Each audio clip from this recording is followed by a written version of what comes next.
Hi and welcome to the VetStory podcast, home to the most outrageous stories told in VetMed. It's raw, it's unfiltered, unscripted, unedited, just raw, off-the-cuff stories. I'm your host, Reece Generelli, and if you're in the VetMed space in any capacity, and you have a story like this, I want to hear it. So get ready to have a laugh, eyes on the road if you're driving, close the doors, and enjoy the show.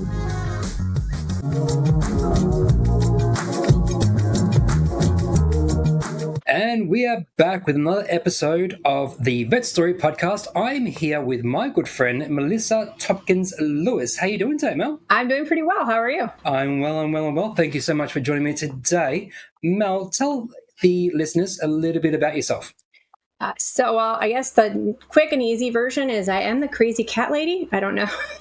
Anyone who knows me knows that that's true. My first practice, I've been in the field for 22 years, and my first hospital that I was at for 12 years was an all-cat hospital. So I definitely have an affinity for the felines. Someone might walk behind me at some point in this session. I am currently a veterinary management consultant. I'm located in Southern California, and I own my own company, South Coast Veterinary Management Solutions. I have done a lot in this field. I love this field. I love that you're doing this podcast. It's so much fun because I think we have all these fun stories to share. And I've done emergency and specialty and general practice. So I have all this variety of things that have happened to me over the years. But I'm super excited to be here today and to be speaking with you. So thank you for the opportunity. No problem.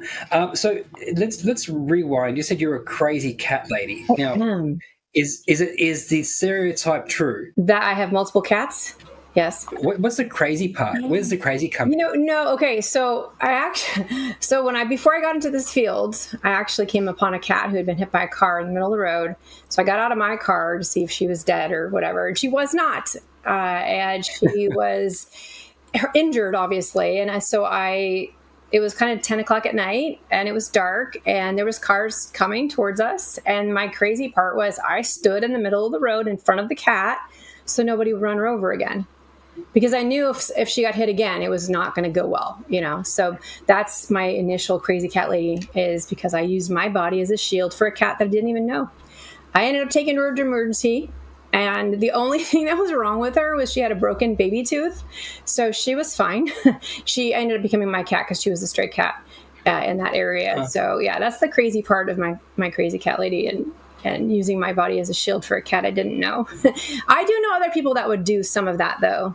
I'll be honest. I've met them, but that would be what I would lead my story of crazy cat lady. And I do have do cat-friendly training that I do. I do go into a lot of hospitals and talk to them about handling and stuff like that. So it's kind of more officially valid now today than I think it was then. Right. Okay. But yeah. You mean so it's more acceptable now? It is, because at the time I worked in finance. So people I worked with were like, dude, you're freaking stupid. Why would you do that? It didn't make sense to them. But in our field, it makes 100% sense. So I feel like it's fine. Though. Okay, so it's normalized in our field. It's completely normal in our field to use yourself as a shield. I know technicians who have done it and, not necessarily the standing in front of the car, but they've protected animals from whatever. So, yeah, I think it's valid. Got it. Mel, now, I know you. Where do I know you from? VHMA. I've known you from multiple conferences. You're a speaker. You're a consultant. You do wonderful things in the VHMA. Is there anything else that you think that the audience should know? I think I have a slightly different, not completely different, but when I first came in this field, I wanted to be a veterinarian. And so I was going to Cal Poly Pomona to get my pre-vet degree so I could go into vet school. And then I kind of had the change of heart and recognizing that I actually like the business component more than working with the sick animals. And I think that does make me a little bit different, since many people are technicians that go into management. And I was planning on being a doctor that ended up going into practice management. And I do like the business component. I'm not necessarily, a guru about all things business, but management and HR and all the things that go with that, helping the business be successful, that kind of became my niche. And so that's where I changed directions within the first couple of years of me being in the field instead of focusing on the medicine and the animals. So I think that makes me slightly different from the other way with the technicians going into management. And I kind of was the opposite. No, wonderful. Mel, now, as you know, this podcast is about vet stories. Now, I assume that you have a few. Before we continue, I want to hear your best dad or mum joke. Dad or mom? Oh gosh. Okay, so I give this shirt to my husband. So it's not really a joke. It's more like a slogan or slang or whatever saying. And his shirt says, "I keep all my dad jokes in a database." I'm not good at dad jokes. I'm really not. He's really good at them. He's comes up with stuff. You laugh more at him because he's so excited about the joke. Just laugh at it. But it's kind of funny. I actually quite liked it. I thought it was good. Okay. He gets a lot of chuckles when he wears it. People laugh at it. They think it's funny. So I'm sorry, what was that? I said he gets a lot of chuckles when he wears it. So because he has that as a t-shirt. So he gets a lot of laughs. All right. Let's go into your stories. So what's your story? I was trying to think. I mean, I have quite a few. Having done emergency and general practice, you kind of see the gamut of slightly crazy. Ironically, I think I have the most crazy client stories from my first practice, because for whatever reason, I feel like we were like the Bermuda Triangle of crazy people. That would kind of come in and they weren't actually they weren't really clients because they didn't have pets, but they were coming in and trying to talk to us. And it was really kind of a bizarre scenario. And I don't really know why, because it wasn't like an area that you would associate us with craziness. But I think at my first practice, we had a man come in and he had like a crazy kind of beard. He looked like a deranged Santa Claus. It's probably the best way I can describe him. And he came in and he is not a client. He did not have a pet. And this is my all cat hospital that I was working at. And he started to talk to us about whether or not we see dogs.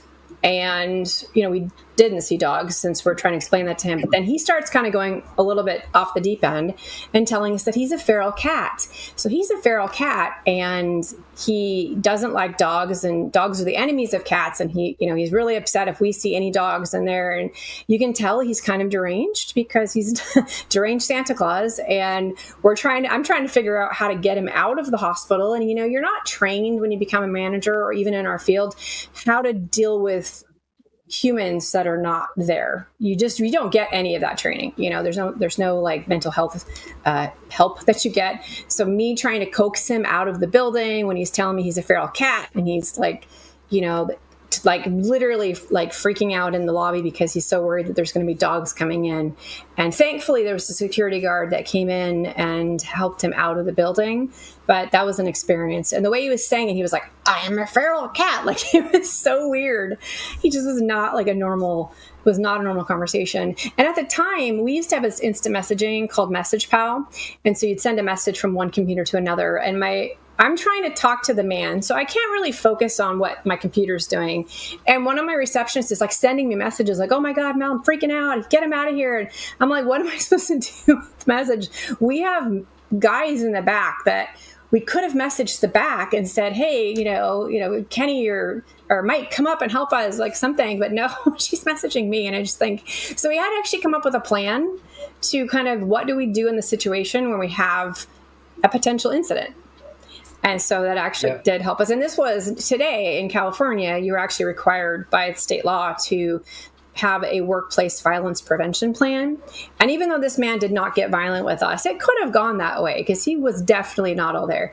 And so today, that is required, but back then it wasn't required, but it did trigger a conversation. So like, okay, what do you do the next time a crazy person comes in? Because we did have more than one.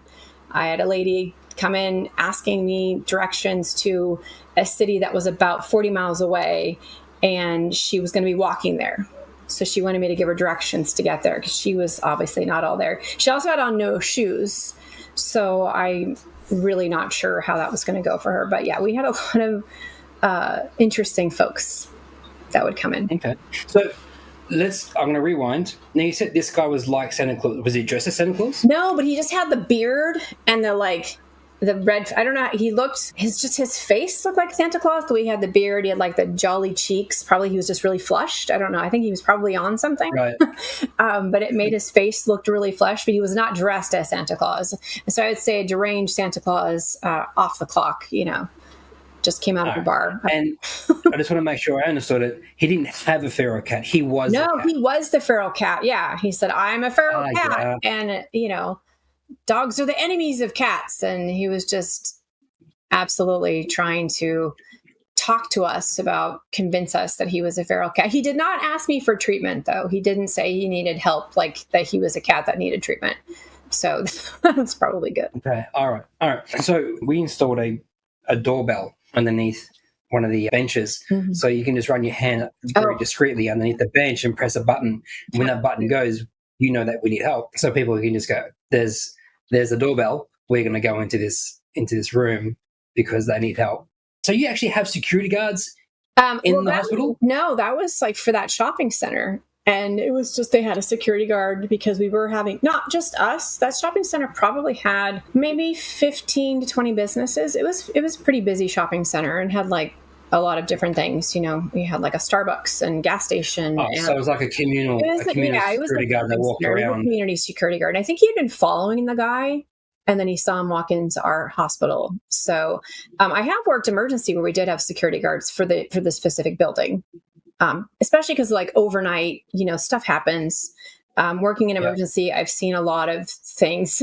I can say one incident that we had at the emergency hospital was a couple. So like a couple, they were clients and their pet was in the treatment area and they had a fight and it was like a lover's quarrel. And so in the middle of the lobby, they start, I won't say like one's not punching the other, but one is like, I love you, baby. Don't leave me. I think they broke up or something, maybe. I'm not really sure. And so they got into it in the middle of the lobby with the one lady trying to push the other lady off of her. And the one lady, it's just like hysterical. I think the funny thing in that incident was there was another client up there who was just on his phone. And I saw the video of this. And the other man just sits on his phone the whole time. And where, 10 feet to the right, these two people are like full on kind of slapping each other and like screaming and sobbing. It was a bizarre scenario, but the guy just sat there on his phone the whole time. And I was like, how does he do that? But we did have a security guard that was able to come in and break that up. But emergency, definitely, you have all sorts of stories like that. Actually, same hospital we recently, this is funny. I can have all these things. We had a situation where, again, it's these slightly deranged, I don't know, they're not all there. Person came in and started saying that there was an emergency. We thought it was with his animal. And then he starts saying there's a fire. And this was about like 5 or 6 months ago. And he's saying he needs a fire extinguisher or something. And turns out there is no fire. I think it was like maybe he was having schizophrenia or something like that.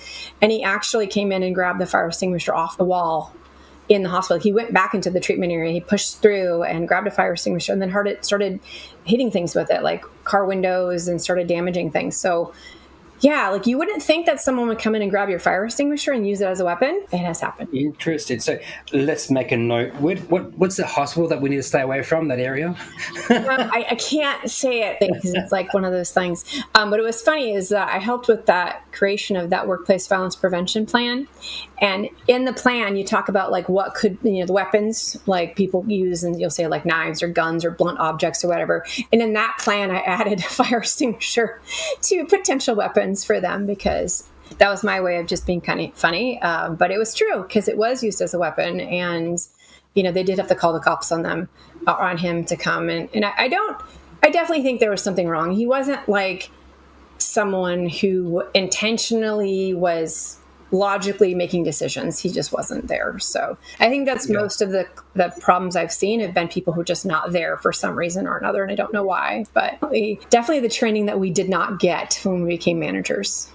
I did not get this. In fact, I don't think I've ever attended a talk in my entire career that's talked about dealing with people in mental health episodes in our field. And we see a lot of them. So you'd think that there would be, maybe I need to write a talk on this. I don't know if I'm qualified. I'm not a psychologist. Maybe. So I don't know. Maybe. We share all of our stories, but. Interesting. Oh, wonderful. Is that all you got for me? Gosh, client-wise, I was thinking about, I have had a couple incidents with employees over the years. And I don't know why I'm on this violent workplace track. I guess that's kind of what I was thinking. I did have a situation where, and this was before I was in management, and we had a supervisor level person threaten a doctor with a syringe, like get pissed at her and then like threaten her with it. Not threaten her like she was going to stab her with the syringe, but behind her back, like, you insinuated she was going to stab her with the syringe. And I remember going, oh my gosh, what do you do when the supervisor is like pretending to stab the doctor? Like, she got fired. Yes. But yeah, that was an interesting situation. Like a gesture, like a gesture. Like, she had the syringe in her hand and then she just like gestured at the back of the doctor's head. And, you know, because the stupid thing was it was actually the supervisor's fault, because we had a really, really difficult pet. And the doctor said to get some blood in a specific test. And if you had a difficult animal and your doctor told you to do tests, I mean, even then I wasn't even not that knowledgeable about this, but I would get more blood rather than less blood, because you don't know if they're going to ask you to add something. And she didn't. She only got the minimal amount of blood. So we had to draw blood again from that animal. And of course, that's kind of where she got pissed off, because the doctor didn't give her the proper instruction. But after the doctor got history from the client, that's when they knew they wanted more than what they originally thought. So it was just like one of those things that control your temper while you're at work. Like, I don't know why I have to tell people to do that. You think that would be a logical thing, that you would control your temper while you're at work, but apparently not for everyone. So definitely that was fun. And then we didn't have a supervisor for a while. So we just start over. That wasn't you? That was not me. No, I was not in management at that time. So it had nothing to do with me. I just remember I watched it. I watched her do the motion. I was like, oh my God. Oh, and a client saw it too, which was great. So okay. Yeah. So yeah. Yeah, there's definitely grounds for dismissal there. Yeah. I had another client scenario when I was in my first time when I was in emergency, that I didn't realize the client was threatening me and the doctor. I didn't know. And I knew he was upset because this emergency and I forget what was wrong with this dog. But anyway, and then two of my technicians come up because I'm trying to talk to this man, and they come up and I just turn around and they're both really tall men and I'm short. So I'm like 5'2". And I'm like, okay, why are, there are these big guys behind me? And they were behind me because they knew that client had threatened me and the doctor. So they were like trying to be supportive of me. So if he did anything, that they were going to restrain him or something. And of course, afterwards I was like, maybe we should have just called the police, but thank you so much for having my back. He did not actually threaten me to my face. He threatened me to the others. So, and then we sent him away and then told him if he came back in the building, we were going to call the cops. But I don't know. Some people are just they're too emotional. Sometimes it's, the client that's really too emotional. Sometimes it's the crazy people off the street that have no reason to be in your building. You can't really control that. Yeah. No, I get that. I understand that one. Yeah. Fantastic. Mel, what are you working on that people should know about right now? So right now, I am going to be moving out of state. So hopefully later this year, we're moving to Tennessee. So I'm sort of looking at, I do a lot of remote From work. Where? From California? No, we're moving from California to Tennessee. So I am, and we're not 100% sure the exact time frame, hopefully in the summertime, latest fall. I don't want to go during the winter. It's just weather there is just too much of a question mark. So I'd love to be like summer, late summer. So what I'm looking at doing is sort of getting more remote work that I do. I already do a lot because I do a lot of recruiting. So that's all remote. I just call people over the phone and I don't need to go in person to hospitals. But because my will change once I leave here and going to new places, I'm looking at kind of revamping some of the services that I offer that can be more remote. I do a lot of webinars now. I actually have my own YouTube channel where I have other people doing webinars, and hopefully Reach will be on there talking about what your business does. And so I enjoy giving that to people. So I want to kind of change some of the services that I offer that can be a little bit more remote, since I know my clientele will change slightly when I leave the state. So it's something that I'm really actively looking at. We'll have to get all those links for the show notes that everyone can look at after this. Oh yeah, I can give that too. Yeah, fantastic. And I think you have a little bit of an announcement. I don't know. What's my announcement? A new member of... Oh, yes. So I'm actually really excited because I've known Andrea Crabtree for 20 plus years, and we've partnered with so much stuff. We ran the North Orange County Veterinary Managers Group together, and we're both practice managers. We got our CVPM. We took our CVPM exam together and both passed it. And she and I have just really collaborated and paralleled a lot of our career. And so she became my management consultant about 4 years before I did, maybe 4 to 5 years before I did. And she had joined Vet Partners, and she kept telling me about Vet Partners, and I was kind of like, well, I don't.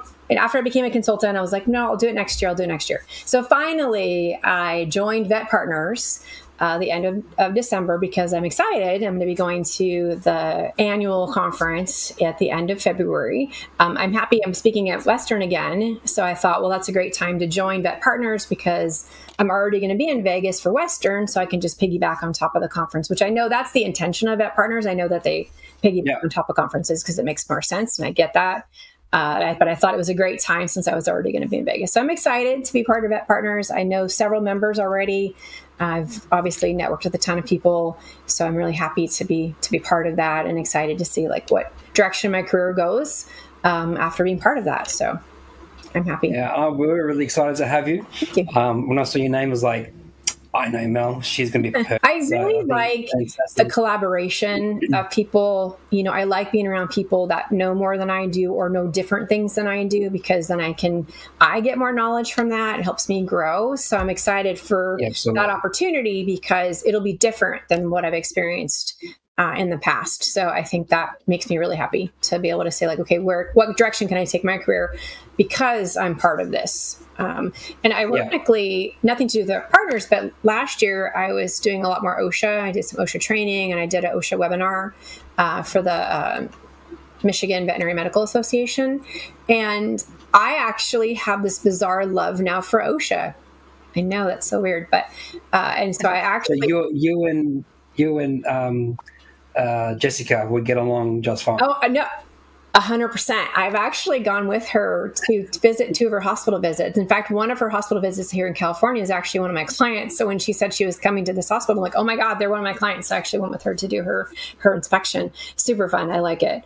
But I'm dabbling. Well, I shouldn't say dabbling, because as a manager in our field, you need to know OSHA. And but it's so big, and there's so many components to it. It's just not an easy thing to wrap your brain around. And like I was doing my courses, I took it through Phil Siebert, who is the OSHA guru for our field. And I've been in this field for 22 years, and I still learn things from him that I'm like, I didn't know that. I didn't know, there's all these things, and I thought I was very knowledgeable. So I'm excited to learn more, and really, hopefully, that might be a good direction for my career in the future, to help hospitals with this, because I know it's such a big giant beast of stuff that hospitals have to deal with, and most people don't have time to learn about it, and the common pieces, but it's so much more than we know. So I am excited kind of to learn more about that, and hopefully through Vet Partners, I don't know if there's I can help in that way too, as I get more knowledgeable about it. So no, absolutely. I'm going to see you in Vegas, right? Yes. Nice. Great. Yes, I come in on Thursday. Well, thank you so. Sorry, what was that? So I come in on the Thursday, the first day of the conference. Yeah. Mel, thank you so much for joining me today. It's been an absolute pleasure. Where can people find you? I know that we're going to have everything in the show notes, but where can people find you? Oh, so my company, South Coast Veterinary Management Solutions, just like it sounds. I do have a website, and it's southcoastveterinarymanagementsolutions.com. And I also have a YouTube channel, which is under at South Coast Vet Manage 263. Or you can look up South Coast Veterinary Management Solutions, and you can find it. And my YouTube channel, I basically have webinars on different things about management. We've talked about recruiting. We talked about embezzlement. We've talked about compassion fatigue. I have a whole different amount of things on there. So it's just a pretty good, and I have a bunch of different speakers. So it's all sorts of different people. All of them are in the field. I don't have anybody outside the field yet. Maybe sometime. But everybody's within the field. But there's a ton of great information that you can get when you go on and watch those. So wonderful. Thank you, Mel. Really appreciate it. You're welcome. And thanks for joining us today. That's all we have time for. Don't forget to like and subscribe. If you have a story that you'd love to share and want to come on the show, drop me an email, reese@ivmsolutions.org. This podcast was brought to you by IVMS, Innovative Veterinary Management Solutions. If you are tired of being a business operator and want to be a business owner, then give me a call. If you've heard of systems like Traction, EOS, Lean, 4DS, DX, and other similar systems. They're all great systems, but none of them are vet specific. I have taken the best of every system, rebuilt them using our industry KPI standards and your practice core metrics, because every practice is different. I will bring your vision to life. Get your team brought in and aligned to your long-term goals. I will systemize your practice so you can have more time doing what you love to do. Stop having people rely on you. Practice ownership should not be this hard. Let's move from being a business operator and move into the business owner category. If that interests you, go to our website, www.ivmsolutions.org. That is I for India, V for vet, M for management, solutions.org. Until next time, take care.